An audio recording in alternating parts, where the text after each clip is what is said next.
नमस्कार दोस्तों। परीक्षा आइडिया के इस वीडियो में हम जेट स्ट्रीम धाराओं एवं भारत पर इनके प्रभावों से जुड़े सभी परीक्षा उपयोगी पहलुओं पर विस्तार से चर्चा करेंगे। जेट धारा एक संकरी पट्टी में स्थित क्षोभ मंडल में 12,000 मीटर से अधिक ऊंचाई पर प्रवाहित पश्चिमी हवाएं होती हैं। ये लगभग 27 डिग्री से 30 डिग्री उत्तर अक्षांशों के बीच स्थित होती हैं। इसलिए इन्हें उपोष्ण कटिबंधीय पश्चिम जेट धाराएं भी कहा जाता है। सामान्यतः ये अत्यधिक ऊंचाई पर बहने वाली पश्चिमी जेट पवनें हैं। ग्रीष्म काल में इनका वेग लगभग 110 किलोमीटर प्रति घंटा और शीत ऋतु में इनका वेग 184 किलोमीटर प्रति घंटा रहता है। ये मध्य अक्षांश तथा उपोष्ण क्षेत्र के ऊपर चलती रहती हैं। इनके प्रवाह की दिशा जल धाराओं की तरह ही निश्चित होती है, इसलिए इसे जेट स्ट्रीम का नाम दिया गया है।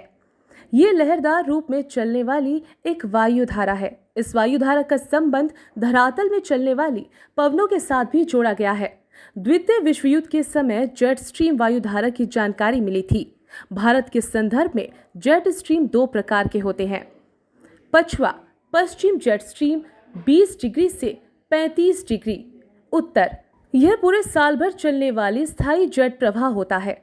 इसकी दिशा पश्चिम भारत से लेकर दक्षिण पूर्वी भारत की ओर होती है। इस पश्चिमी जेट प्रवाह के कारण धरातल पर शुष्क और सूखी हवाएं चलती हैं। आम भाषा में इन्हें पछवा हवाएं भी कहते हैं। पूर्वी जेट स्ट्रीम 8 डिग्री से 35 डिग्री उत्तर, इन धाराओं की दिशा विपरीत होती है, यानी इसकी दिशा दक्षिण पूर्वी भारत से पश्चिम भारत की ओर होती है, जो कि एक अस्थायी जेट प्रवाह है।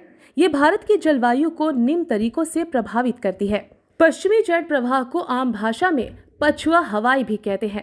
यह शीतकाल की आंशिक वर्षा के लिए उत्तरदायी है। यह भारत के उत्तर और उत्तर पश्चिम हिस्से में शीतकालीन वर्षा लाती है, जो रबी की फसल के लिए लाभदायक होती है। भारत की ये जेट धाराएं ग्रीष्म ऋतु को छोड़कर पूरे वर्ष हिमालय के दक्षिण में प्रवाहित होती है। इस पश्चिमी प्रवाह के कारण देश के उत्तर तथा पश्चिमी भाग में पश्चिमी चक्रवाती विक्षोभ आते हैं। गर्मियों में सूर्य की आभासी गति के साथ ही उपोष्ण कटिबंधीय पश्चिमी जेट धाराएं हिमालय के उत्तर में चली जाती हैं।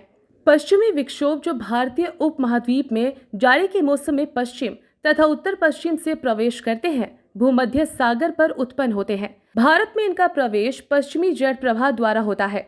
शीतकाल में रात्रि के तापमान में वृद्धि इन विक्षोभों के आने का पूर्व संकेत मानी जाती है। पूर्वी जेट प्रवाह भारत में मूसलाधार वर्षा के लिए जिम्मेदार होती है। इस पूर्वी जेट प्रवाह का प्रभाव जुलाई, अगस्त और सितंबर महीने में दिखाई देता है। पछवा जेट स्ट्रीम के लुप्त होने और पूर्वी जेट स्ट्रीम के प्रवाहित होने के कारण ही उत्तर पश्चिम भारत की धरातलीय गर्म पवनें ऊपर उठने लगती हैं और उच्च निम्न दाब का निर्माण हो जाता है, जिसे भरने के लिए मानसूनी पवनें भारत की ओर आकर्षित होती हैं और मानसून का आगमन हो जाता है। उम्मीद है आपको हमारा ये वीडियो पसंद आया होगा। अपने वैल्यूएबल सुझाव और फीडबैक कमेंट सेक्शन में देना ना भूलें। हमारा वीडियो लाइक, शेयर और सब्सक्राइब करें।